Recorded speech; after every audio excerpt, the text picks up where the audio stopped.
Hey guys, very quick one from me before you jump into this interview. This interview is part of a larger Wrestle Kingdom 18 preview as part of Wrestle In, which combines multiple interviews. It combines insight from myself and Trent ahead of the big show. So if you enjoy this interview, please check out the other interviews or check out the entire Wrestle Kingdom 18 preview, whatever works best for you. I wanted to make this as easily accessible for you so you can cherry pick what you want. Enjoy this interview and enjoy Wrestle Kingdom. And thank you for checking out Wrestle In.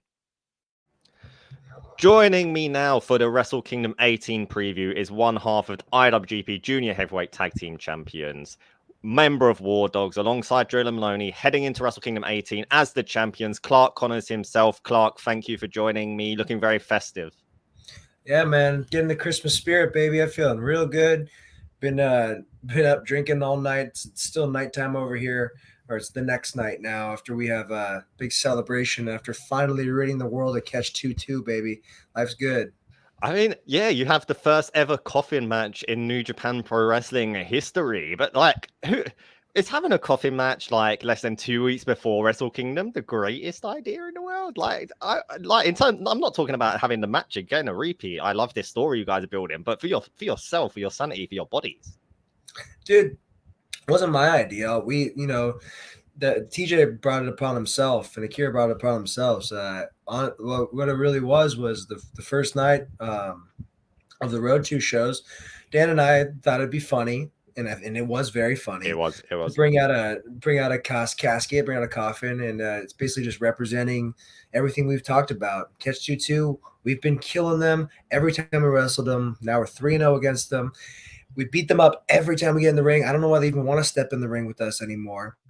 And it was just supposed to be like more of a gesture of sorts. And I guess TJP took it to heart. And here's the thing: maybe he wanted a new home or something because he's stuck in that bad boy now. I don't know what he's doing anymore. We took him to the back and we loaded him up on a truck, and that was that. I haven't seen him since, dude. I don't think anyone else has. So I'm very excited to see what happens to his ass. I do not care at all.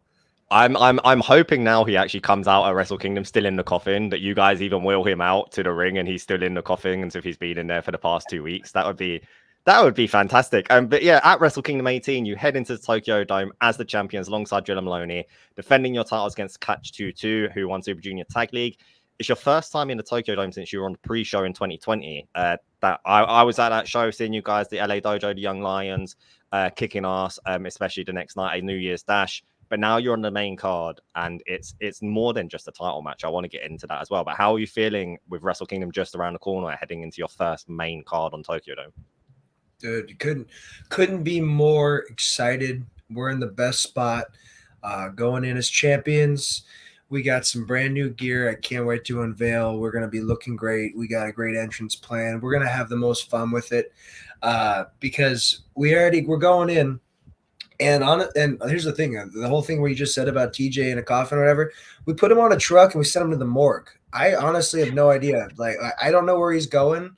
I don't expect him to come out. And we choked Akira out. I don't know if he's gonna be medically cleared to even show up. So what we're fully expecting is to show up on Wrestle Kingdom 18, go out there and have a Wrestle Kingdom celebration.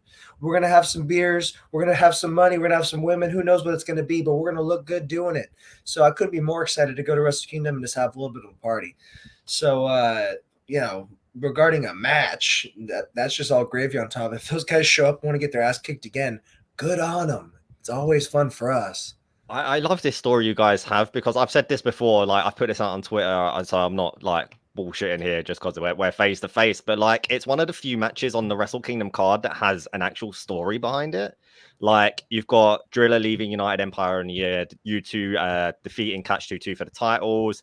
They win the Super Junior Tag League, and you're there to win the party again. And now you throw this coffin match on top, and you're 3-0 against them.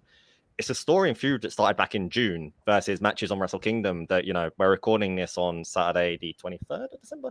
Saturday, 23rd of December. And there's still matches that we know are going to be announced for Wrestle Kingdom that haven't been announced yet. Yeah. Whereas versus you guys have had this going on since June. This is a really in-depth fucking story. Does it make your match feel like all the more important and special to you? The fact that it's not just tag league winners versus champions. There's so much depth and nuance to this.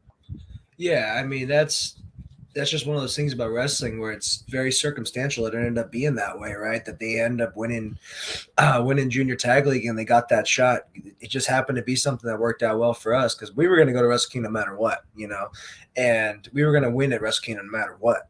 So we don't care how it gets there. But the fact that it ended up like that, it's kismet, and me and TJ's story goes way back longer than even the whole story with Dan. So it's felt like ever since I've been in New Japan, I've been intertwined with that TJ story, with the old school LA Dojo story. So to get the payoff for me to hopefully have a match with them at Wrestle Kingdom if they show up is going to be the cherry on top, if anything. But if not, I'm excited just to walk out there and enjoy it because, like you said, there's a lot of spectacle at Wrestle Kingdom. That's kind of the beauty of it, and it's kind of the one of the nights of the year that Wrestle Kingdom or New Japan really dives into spectacle. And so, for us to actually end up having the story coming into it, I think you're right. It makes it very special, and it's not just a one-off exhibition. Almost not an exhibition, but not just like Okada and Danielson, right? That's just some. That's going to be a cool match, I'm sure, but that's just two guys just getting thrown at each other almost, Oh yeah, it's come so far. Like the junior tag match used to just be we'll throw the Young Bucks, we'll throw Forever Hooligans in there, we'll throw a Dragon in there, and they'll just have a banger of a match and let that be what it is, and it'll just be a one-off. But like I said, the story, the detail going into this one is one of the matches I am most excited for, without a doubt. And the junior tag division, I know I'm not alone in saying this. I think it's the best it's definitely the best it's been since I started watching in 2014 in New Japan, and people would say it's the best the junior tag division has ever been.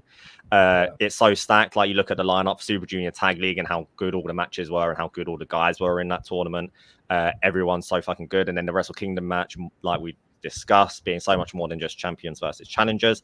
And then you and Drilla Maloney, of course, you sit firmly atop that pile. You have done for the second half of 2023. But what are your thoughts on the entire New Japan Junior Tag Division? Because it's felt to me like the most consistent thing in New Japan this year. You've got, for many people, they're saying the first half of New Japan was great, second half of New Japan this year not so much as fans, but one consistent has been how awesome the Junior Tag Division has been from January 4th to December 31st. I mean, sure. I mean, I don't really keep up with the discourse, what the fans say or anything, but from being in the middle of it, I know for a fact that everything we're doing in that junior division feels special. And maybe that's just because we're at top of it and it's our division, Dan and I, Driller and I, and we're special and we're the best people doing it. And I think, and Dan said in the post game comments yesterday, I think we're the best. It's only been 6 months, but the best junior team of all time. And we're just going to put our name in there in the hat. And obviously, that's one of those things that you've only held one championship. It's like, that's because we've only never lost the championship type thing. Like it's, you don't need to do it a bunch of times if you're the guys. But as for the rest of the division, I've often said this, man, like everyone can go. I mean, Kevin and Kushida, that's one of the best. That's one of the coolest innovative tag teams I've ever seen. And we got luchadors coming in, Teton, and you got Bushi doing their thing. And obviously, Catch 22 is a well-oiled unit. I always give them the respect that those guys can just go. And anyone who comes in from other companies, right? Like they want to be in this division. Anybody who's a lower is a lower weight guy, right? A junior style guy. They want to come out here and wrestle with us because they know this is the best junior wrestler in the world going. And what I like about it the most is that it's not the same thing that you see every time. Like you said before, right? Like it was like the type of matches you would see, you knew the match you were getting at Wrestle Kingdom. You were going to get fast paced dives, flips, junior style, but in a tag format, right? That's not how it is anymore. Me and Dan don't do none of that. Dan and I have a style that's completely our own. We wrestle how we want to wrestle. We're bruisers, we're brawlers. We do what we want. Whereas there's guys who can fly. There's guys who work so well together technically, So it's a little bit of everything, and I think that's what makes it so unique. And like you said, it is the best it's ever been. And to hear it from someone like you who actually knows their shit, and is a fan about this stuff, take it from the man himself, I knew if I wore my War Dog shirt, I'd get at least one compliment, whether it be true or not. I mean, I'm not above sucking up. Yeah, no, it's good. You're not my dog for real, but you know, you got my respect. I'll tell you that much. I'll You rock take the it. bridge. You That's rock the a bridge. lot more than most would get, I'm sure. But yeah, Yeah. 2023, like we just said, it's been a big year for you. You joined Bullet Club, War Dogs are formed. You have this great run in Best of the Super Juniors. You wrap it up with this wild fucking brawl with Driller Maloney, which lends itself into him joining Bullet Club and you winning the tag titles. You defend them both in Japan and in the UK at Royal Quest.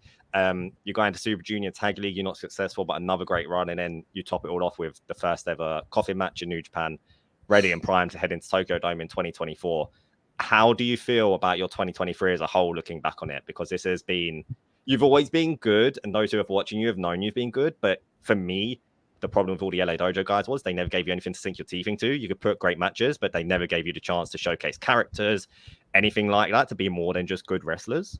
And this War Dogs has changed that for you, Alex and Gabe, and you know, Drill. I'm not from the LA Dojo, but the same again. Yeah, and that's a very interesting way what you said is they never really give us anything to sink our teeth into.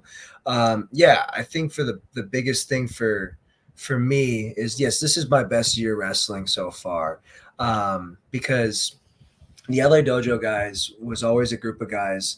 Everyone knows that they're trained under Katsuyori Shibata, right? And we're trained technically as the best wrestlers in the world. But the thing is that made us so special was none of us liked that shit. None of us are technical wrestlers deep down. You know, we're I mean, I guess the best way to put it is, you know, we're WWE wrestlers. We like to show character. We like to talk shit. We're not humble. You know, we like to go out there and have fun and do what we want.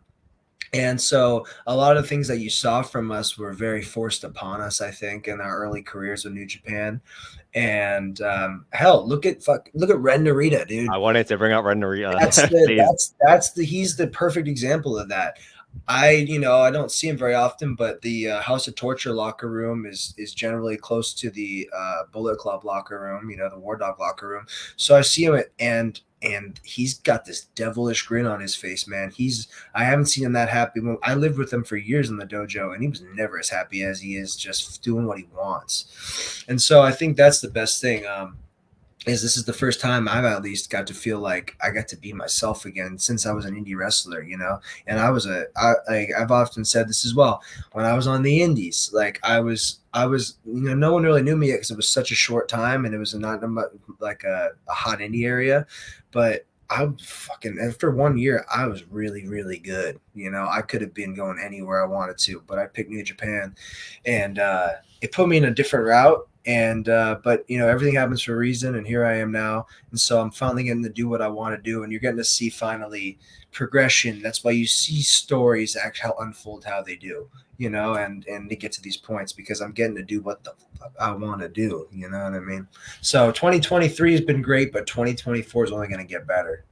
You're not alone in doing whatever you want to do. You've got Drilla Maloney stood there by your side, just as loud, just as hard hitting.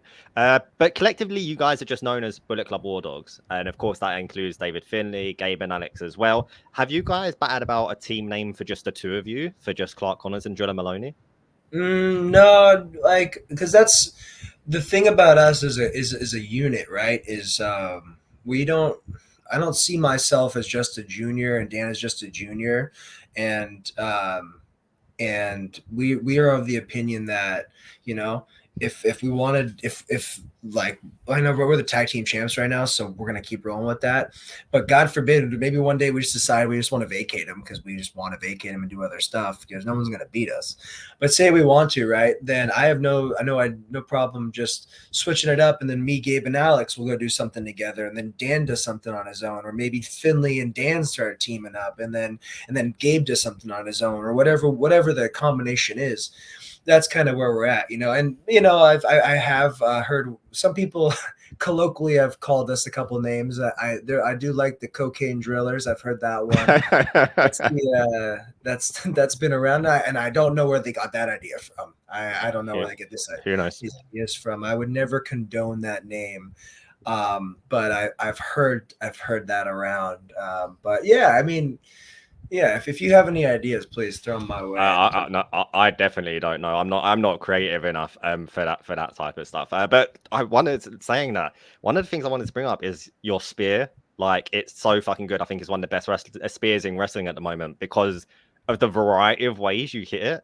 Like you mentioned Kevin Knight earlier, you've caught him at least twice, probably more, when he goes up for one of his crazy drop kicks and you're on the top rope and you catch him in midair and it looks perfect every time and it looks devastating every time. You'll often, like, you've done it again in the coffin match, you spear through the ropes and catch someone on the apron, and that always hits fucking hard. Got the sound of that person just smashing into the apron. Have you got any spears in particular where you've hit it and you've just thought, fuck yeah, like that was perfect, and I've absolutely that was beautiful? Every one of them, bro. I come from football, and that's the thing is there's so many guys who throw a spear and they don't know what the fuck they're doing. They don't know how to tackle someone. I've been tackling people, like been taught how to form tackle, not the weak way everyone does it now because they don't want to worry about concussions in football. I'm talking old school nose of the football tackles, American football, not the crap you watch over there, by the way. Uh, No, but when I tackle someone, it's to break them in half, and that's how I've done it since I was 8 years old, dude. I've been doing it, so I know how to hit someone. So and I know when it's a real hit, and I know when it's good, and that's because I hit them good. And yeah, it's something about my offense that I like. Kind of what it bring it back to before. I think too many people do way too much in wrestling. If you watch my matches, I probably hit at least 3 spears a match, but they're all different and they're all good because I can do it from anywhere, and it's different every time.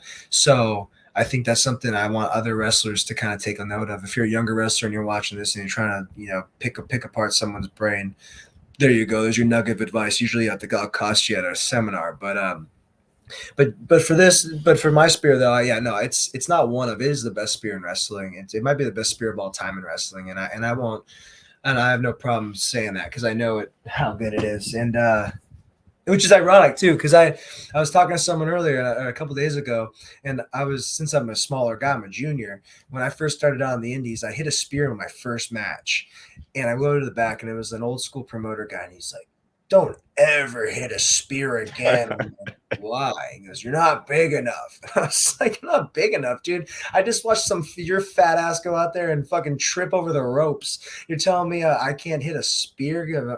So, but that's the thing. Don't always listen to everybody and do what you're good at. And I'm the best spear in wrestling. That's it. So, like I said, you hit the spears in a variety of ways as well, really creative ways. Have you got any ideas that you like? I appreciate if you don't want to share any ideas for how to hit other unique spears that you've just not been able to pull off yet, or you're just waiting for the right moment, let's say a Tokyo Dome Wrestle Kingdom 18 match? Yeah, no, it's I don't think about them that much, man. I just do them, It's because that's the beauty of that move is it's not it's not like creative, It's like if I see a guy and his stomach's open, I can just tackle him. You know what I mean? It's not like super. There's not too much to it. But in terms of what you're saying, yeah, there's. I have lots of times when I'll be in the middle of the night and I'll dream and I'll wake up and go, "Oh, that's how I'm gonna kill TJ this week," and then of that. So, yeah, there's more to come. To shift gears quickly, because we're recording this like mere hours after there was some big breaking news in New Japan that Hiroshi Tanahashi is the new president, taking over for Takami Obari. Really great news from a fan perspective. Obviously, we all love Hiroshi Tanahashi, but I'm not sure if the feeling is mutual within the War Dogs. How are we feeling about Hiroshi Tanahashi heading up New Japan? Well, what's the best way to put it? For me personally, I got no qualms with Hiroshi Tanahashi. I have because I haven't spoken to him in a long, long time. He's a heavy. I'm a junior right now, and so we're kind of, if we're on the same card, we're not in the same locker rooms, we're not really in the same matches. And ever since I was a young lion, he loved me. He loved the LA Dojo guys and Shibata's his boy. Mm-hmm. So I haven't talked to him in a while. But that being said, I know that from Gabe and from Alex, he ain't too happy about them doing what they're doing up there. But also that being said, I know that at least Alex has a pinfall victory over him recently. So Hiroshi Tanahashi doesn't have as much sway in the ring as he does outside nowadays. So now, I think though, as a whole, like just knowing that dude as a person, and not from a War Dogs perspective, but from a New Japan perspective, I think he brings a something to the locker room that we need of from one side to the other, from the management side to the boys. He's going to be that perfect barrier, because that guy's like Jesus. You know what I mean? He walks on water. So I think he can get shit done, and I think he's going to make New Japan a better company just from him being there. But that being said, he's holding on to those 6-man titles with Okada and Ishii. And I saw a post today. I was scrolling through Twitter and said, like, "Oh, we're here to save New Japan, and we'll keep New Japan on our backs, with coming into the next year." It might have been Okada who said it. I was like, Okada, yeah. Okada said that, and I think to myself, I was like, dude, like, no matter what, me and Dan will have these titles, but even I can be a double champion. I'm gonna call it and see what the other boys are up to, and let's see whose company we can put on our back, or whose back this company can be put on. That's something I would like to see. If Tanahashi can hold 2 roles as president while he's in a grave. Well, oh, Jesus, I got ahead of myself there before I realized he said in a grave. Yeah. Well, putting 2 New Japan wrestlers to their resting places there. One thing, like you say about that as well, like when it was Ishimori, Gabe, and Alex were teaming up in the G1, I was like, that's a triple. That I want to see them 3 challenge for the 6-man tag titles, man. They were a great team, and I know Ishimori's kind of one of those guys that's not too bad from Bullet Club as far as you're concerned. I've heard in other interviews. I like Ishimori. I dig him. How's a Torture as a whole? Like, you speak to different members of Bullet Club. Are they Bullet Club? Are they not Bullet Club? Ren Narita's just joined them, and you've got that LA Dojo connection with him, like you were speaking about. You guys seem to like Dick Togo at the very least. But they did beat you in the Super Junior Tag League. House of Torture as a whole, is it a thumbs up or thumbs down from you? Me personally, thumbs up. Now, I don't know what their status is Bullet Club wise. There's only one person to ask about that, and that's David Finlay. He's the leader of the Bullet Club, and more specifically, he's the leader of the Bullet Club War Dogs. So when it comes to Bullet Club, all Bullet Club matters, run that by him. And I generally just let him kind of do his thing. But in my personal opinion, yeah, dude, I rate the House of Torture group. I think they're Dick to Go is dope. He's jacked, and he's been doing it for years. That guy's a pro wrestler, and this iteration of Narita is great. He's getting to finally, I guess, be his true self, and it's 2023. It's almost 2024. That's what the whole world is about, right? Like letting your true colors fly, and like letting your like fly, be yourself, all that crap. And so I like it, man. Good for him. Like he's just let himself be free, express himself. So that's what he wants to be, then should do it. And that's what House of Torture brings out in people.